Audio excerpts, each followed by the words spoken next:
मोहम्मद यूनूस के नेतृत्व वाली अंतरिम सरकार जब से बांग्लादेश में आई है तभी से वहां पाकिस्तान का असर बढ़ने लगा है और इस्लामी कट्टरपंथी ताकतें भी फिर से सक्रिय हो गई हैं। बांग्लादेश में हिंदुओं के नरसंहार से लेकर लोकतंत्र खत्म करने की कोशिशें लगातार चल रही है।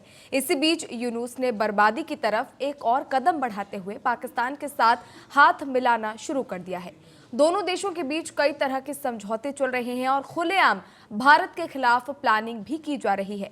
शुक्रवार को एक रिपोर्ट में कहा गया कि पाकिस्तान की खुफिया एजेंसी इंटर सर्विसेज इंटेलिजेंस यानी आईएसआई के हैंडलर, जिनमें पाकिस्तानी सेना के पुराने कमांडो भी शामिल हैं, वो बांग्लादेश के बंदरबन, ब्राह्मणबरिया और खासकर सिलहट जिलों के कैंपों में 125 से ज्यादा लोगों को आतंकी ट्रेनिंग दे रहे हैं।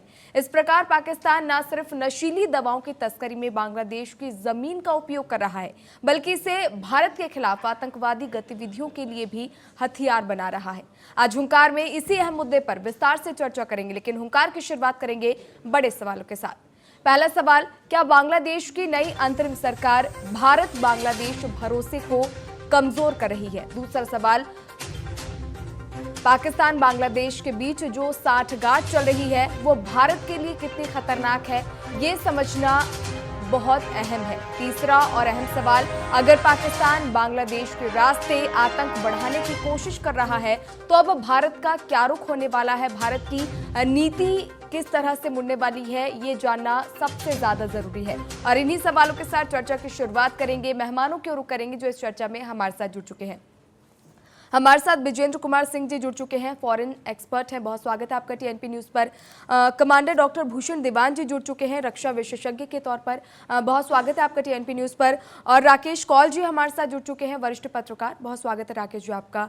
सबसे पहले कमांडर डॉक्टर भूषण दीवान जी, आपसे समझना चाहेंगे, जिस तरह के हालात पहले से ही बांग्लादेश में बने हुए थे, उसके बाद भारत और बांग्लादेश के जो रिश्ते रहे हैं वो भी छिपे नहीं है, लेकिन मौजूदा सिचुएशन की अगर बात करें तो उसे आप कैसे देख रहे हैं? जिस तरह की रिपोर्ट सामने आ रही है कि पाकिस्तान बांग्लादेश में आतंकी ठिकाने, आतंकी अड्डे बनाने की जो ये कोशिशें कर रहा है, भारत के खिलाफ कहीं ना कहीं नई साजिश जो है वो बनाई जा रही है।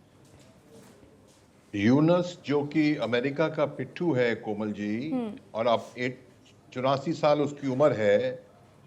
फरवरी 26 में उसने इलेक्शन का अनाउंसमेंट किया है, उसके बाद उसकी सरकार रहे ना रहे, तो उसी के चलते क्रिश्चियानी दिल्ली खंबा नोचे छटपटा रहा है अपने राज को बढ़ाने के चक्कर में, लंबा करने के चक्कर में।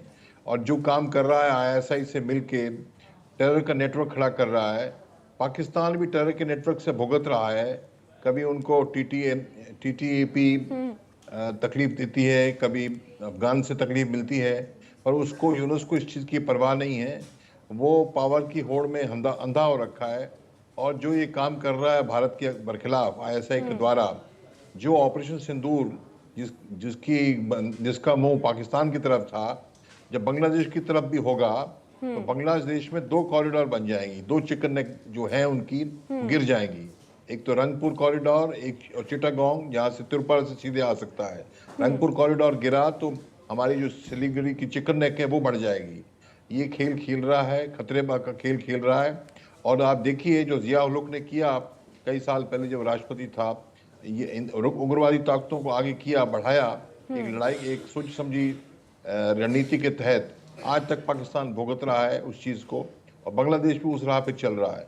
बांग्लादेश जो है, इसकी जो पर कैपिटा इनकम है, मैं आपको बता दूं 4 साल पहले शेख हसीना के टाइम पर कैपिटा इनकम जो है वो भारत की लगभग थी, भारत से ज्यादा हुई कुछ समय के लिए भी। और पाकिस्तान को तो कितना पीछे छोड़ा हुआ है। ये पता नहीं क्यों इस तरफ जा रहा है यूनस, ये बरगलावे में आ रहा है चीन के, बरगलावे में आ रहा है अमेरिका के, और उसके चलते पाकिस्तान को, उस पाकिस्तान को जिस पाकिस्तान ने इनको इतनी लाशें, इतने बांग्लादेशियों को मारा 71 की लड़ाई भारतीय सेनाओं ने लड़ी और पाकिस्तान को बांग्लादेश बनवाया। मैं उस युद्ध में भाग लेने का अवसर मुझे मिला, पर ये सब चीजें भूल गए हैं। तो ये गलत राह पे चल रहे हैं। ये विनाशकाले विपरीत बुद्धि, इनको मजा चखाया जाएगा और ये अपनी करनी को पछताएंगे। बिल्कुल, और कहीं ना कहीं अपने ही पतन की ओर, जैसा कि आपने कहा कि ये चलते हुए नजर आ रहे हैं। विजेंद्र जी, पाकिस्तान और बांग्लादेश के बीच जिस तरह की साठगांठ चल रही है, जो रिपोर्ट्स सामने आ रही है, वो भारत के लिए कितनी खतरनाक आपके अनुसार जो है वो नजर आ रही है? और इसके साथ ही भारत बांग्लादेश के जो रिश्ते हैं कहीं ना कहीं वो भरोसे को भी कमजोर कर रही है। उससे ज्यादा बड़ी चुनौती अंदरूनी सुरक्षा की है, जो देश के अंदर जो मौजूदा हालात है, जिस तरह आपने स्लीपर सेल का जिक्र किया, व्हाइट कॉलर क्राइम का भी जिक्र किया गया, तो तमाम ये जो पहलू है, पहले इन पर काम करने की जरूरत इस वक्त सबसे ज्यादा नजर आती है।